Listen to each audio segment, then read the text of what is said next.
All right, so one of the teams everybody was trying to avoid is Ravenwood. They're undefeated, hard to stop, but all that talk doesn't faze the Whitehaven Tigers, a team that's been getting hot at the right time. That's where ABC24's Richard Denson has been all night. Rich, it was Tigers versus Raptors.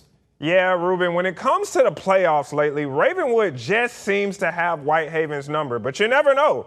Every year can be different. And while we hear the term any given Sunday, as we've learned this high school football season, is easily any given Friday.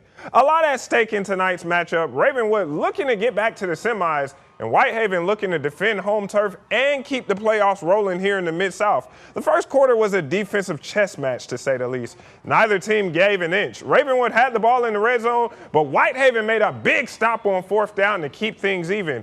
It wasn't until the second quarter when we got some real offensive action. It came at just under the 10-minute mark. After several would-have-been touchdowns were called back for penalties, it was no flags on this play. Number one for Ravenwood beats Whitehaven's Caden Buford on this play and takes it in for the touchdown. Raptors draw first blood up 7-0. But Whitehaven would not be denied. They had their fair share of penalties, but they marched down the field, and this play reminded me a lot of Ole Miss's Kewan Lacey. Number 21, Christopher Talley, direct snap. Touchdown! Tigers would miss the extra point, though, so they still trailed 7-6. You can't have any mistakes against a good team like Ravenwood because they'll make you pay. Approaching 3 minutes and a half when the Raptors exploit busted coverage by Whitehaven. Jeremy Ramsey, wide open, touchdown. Ravenwood goes up 14-6 on that play right there. I think that was the game changer, Ruben, because Whitehaven never really recovered.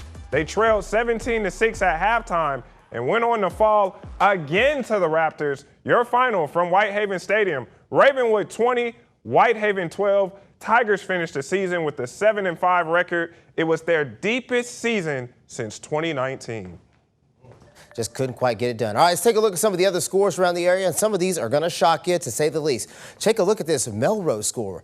Westview 44, Melrose 6. I did not see that one coming. Oh, that one hurt me, Ruben. Lausanne falling to Franklin Road Academy 21-49, and Middle College in their, a Cinderella run in the Class 1A, they fell at 43-20. Cinderella forgot their slipper. All right, Covington getting the win over Dyersburg 42-21. Lake Cormont also lost over on the Mississippi side. Corinth fell. I'm not even going to try to pronounce that team. They lost 14-3, but Oxford, they won 37-27, a thriller.